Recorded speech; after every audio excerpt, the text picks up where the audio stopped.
நாங்கள் கிட்டத்தட்ட 3 தலைமுறைகளாக இங்கே வாழ்ந்துட்டு வந்துட்டு இருக்கோம். திடீர்னு வந்து இப்போ வந்து வீடு இடிக்கிறேன் அப்படின்னு சொல்லிட்டு போலீஸ் பந்தாபஸ்தோட வந்திருக்காங்க. திடீர்னு இப்போ வீடு இடிச்சே ஆகணும் அப்படின்னு சொல்லிட்டு வந்து இடிச்சிட்டாங்க. சப்போஸ் இப்போ வந்து மொத்தமே இடிச்சிட்டாக்கா நாங்கள் எங்கே போய் நடுத்தெருவில் போய் இருக்கட்டுங்களா?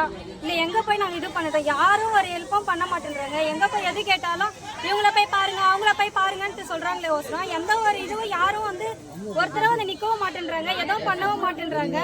இதுக்கு என்னதான் சார் முடிவு?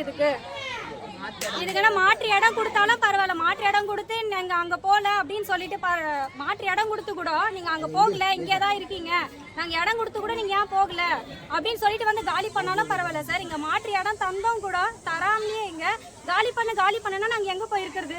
ரோட்டில் போய் படுக்கட்டுங்களா? இல்லை எங்கே போய் நாங்கள் இருக்கிறது? அதுக்கு எதனா நீங்கள் தான் எதனா சொல்லணும். நாங்கள் கன்சால்பேட்டில் இருக்கிறோம். எங்கள் வீடு இடிக்க வந்திருக்கிறாங்க. நாங்கள் குழந்தைக்குட்டியெல்லாம் எத்தனை வீட்டு உள்ளே போயிட்டோம்.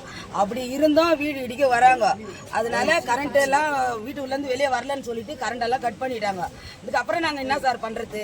எங்களுக்கு எதுவுமே செய்யலை, எங்களுக்கு எதுவுமே கொடுக்கல. திடீர்னு வந்து எடுங்க இப்போவே போய் ஆகணும்னா நாங்கள் எங்கே போவோம்? குழந்தைக்குட்டியெல்லாம் எடுத்துக்கின்னு எங்களுக்கு எல்லாமே இங்கே தான் இருக்குது. நாங்கள் எங்கே போவோம் சார்? குழந்தைங்களெல்லாம் இட்டுக்கின்னு படிக்கிறதும் இங்கே தான், வேலை செய்யறதும் இங்கே தான்.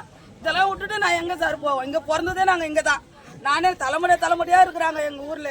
என்ன அப்படி இருந்தோம் இப்போ வந்து அனாதிகளை துரத்துற மாரி துரத்துனா நாங்கள் எங்கே சார் போவோம்? இந்த இடத்த விட்டா எங்களுக்கு வேறு எந்த கதியும் கிடையாது. டெய்லி வேலைக்கு போனால் தான் சார் எங்களுக்கு சாப்பாடு. ஒரு நாள் வேலைக்கு போனால் எங்களுக்கு சோறு கிடையாது. அப்படி இருக்கிறவங்க இப்போ இடமே இல்லைன்னா நாங்கள் எங்கே போய் சார் படுப்போம்? எங்கே போவோம்? நாங்கள் எந்த இடத்துக்கும் எங்களால் போக முடியாது. எங்களுக்கு எதுனா ஒன்று செய்யுங்க. இப்போ கரண்ட்டும் கட் பண்ணுறாங்க, அடுத்தது தண்ணியும் விட மாட்டேன்னு சொல்கிறாங்க. அப்புறம் நாங்கள் என்ன சார் பண்ணுவோம்? நாங்கள் எங்கே தான் போய் நிற்கிறது?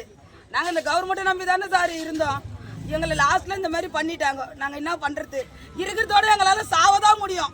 ஆனால் நாங்கள் இடத்தெல்லாம் காலி பண்ண மாட்டோம். எங்களுக்கு என்ன ஒரு வழி காட்டுங்க, வழி காட்டிட்டு எங்களுக்கு பண்ணுங்க.